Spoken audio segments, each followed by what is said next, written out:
मनुष्य ने असत्य के साथ संबंध मानकर असत्य की मुख्यता मान ली।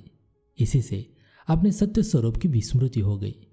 विस्मृति होने से इसने असत्य की कमी को अपनी कमी मान ली। अपने को शरीर मानने तथा शरीर को अपने मानने के कारण इसने असत्य शरीर की उत्पत्ति और विनाश को अपनी उत्पत्ति और विनाश मान लिया एवं जिसे शरीर पैदा हुआ उसी को अपना उत्पादक मान लिया।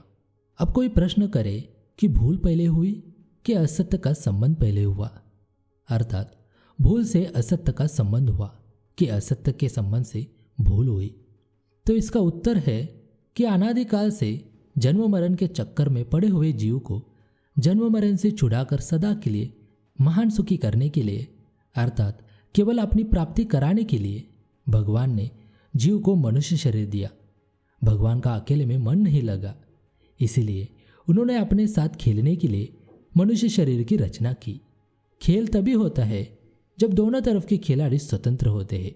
अतः भगवान ने मनुष्य शरीर देने के साथ साथ इसे स्वतंत्रता भी दी और विवेक भी दिया। दूसरी बात, अगर इसे स्वतंत्रता और विवेक न मिलता तो यह पशु की तरह ही होता। इसमें मनुष्यता की किंचित मात्र भी कोई विशेषता नहीं होती। इस विवेक के कारण असत्य को असत्य जानकर भी मनुष्य ने मिली हुई स्वतंत्रता का दुरुपयोग किया और असत्य में संसार के भोग और संग्रह के सुख में आसक्त हो गया। और असत्य में आसक्त होने से ही भूल हुई है। असत्य को असत्य जानकर भी यह उसमें आसक्त क्यों होता है? कारण कि असत्य के संबंध से प्रतीत होने वाले तात्कालिक सुख की तरफ तो यह दृष्टि रखता है, पर उसका परिणाम क्या होगा उस तरफ अपनी दृष्टि रखता ही नहीं। जो परिणाम की तरफ दृष्टि रखते हैं वो साधक कहलाते हैं, और जो परिणाम की तरफ दृष्टि नहीं रखते वे सांसारिक कहलाते हैं। इसलिए असत्य के संबंध से ही भूल पैदा हुई है। इसका पता कैसे लगता है? जब यह अपने अनुभव में आने वाले असत्य की आसक्ति का त्याग करके परमात्मा के सम्मुख हो जाता है, तब यह भूल मिट करके स्मृति जागृत हो जाती है।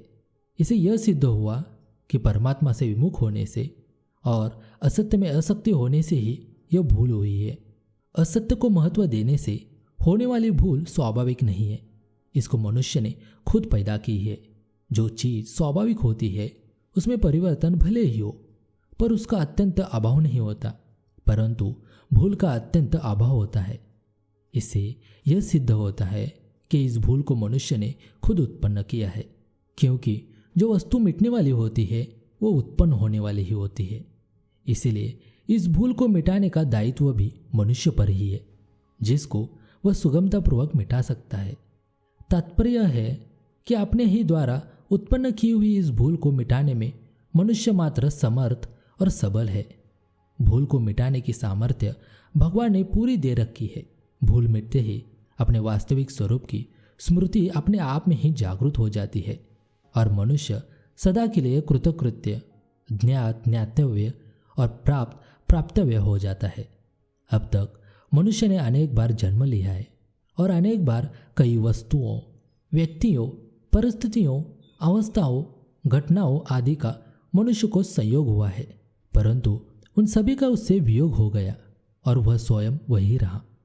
कारण कि वियोग का संयोग अवश्यंभावी नहीं है, पर संयोग का वियोग अवश्यंभावी है। इसे सिद्ध हुआ कि संसार से वियोग ही वियोग है, संयोग है ही नहीं। अनादिकाल से वस्तुओं आदि का निरंतर वियोग ही होता चला आ रहा है, इसलिए वियोग ही सच्चा है। इस प्रकार संसार से सर्वथा वियोग का अनुभव हो जाना ही योग है। यह योग नित्य सिद्ध है। स्वरूप अथवा परमात्मा के साथ हमारा नित्य योग है और शरीर संसार के साथ नित्य वियोग है। संसार के संयोग की सद्भावना होने से ही वास्तव में नित्य योग अनुभव में नहीं आता।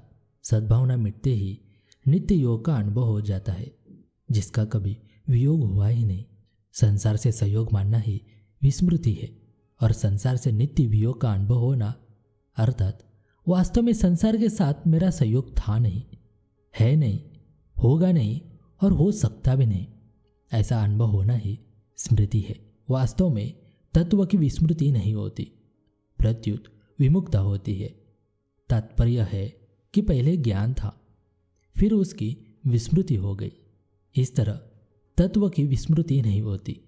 अगर ऐसी विस्मृति माने तो स्मृति होने के बाद फिर विस्मृति हो जाएगी। इसलिए उसको जान लेने के बाद फिर मोह नहीं होता। अभाव रूप असत्य को भाव रूप मानकर महत्व देने से तत्व की तरफ से वृत्ति हट गई। इसी को विस्मृति कहते हैं। वृत्ति का हटना और वृत्ति का लगना यह भी साधक की दृष्टि से है, तत्व की दृष्टि से नहीं। तत्व की तरफ से वृत्ति हटने पर अथवा विमुक्त होने पर भी तत्व जो का तो ही है।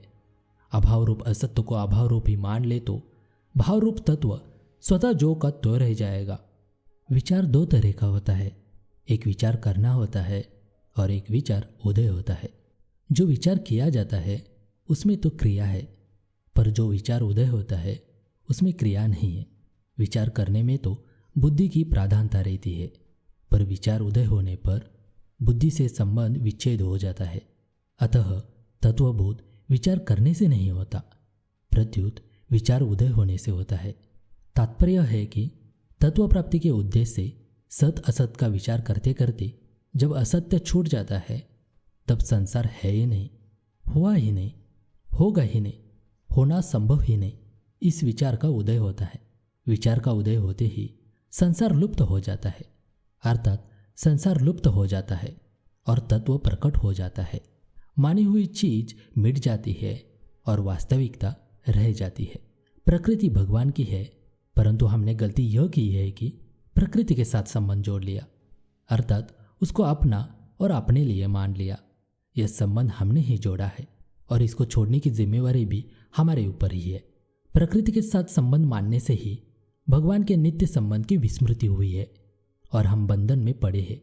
इसलिए प्रकृति के संबंध के विच्छेद से ही हमारा कल्याण होगा।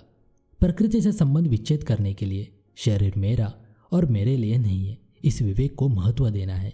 विवेक को महत्व देने से प्रकृति मेरी और मेरे लिए है ही नहीं, ऐसी स्मृति प्राप्त हो जाती है।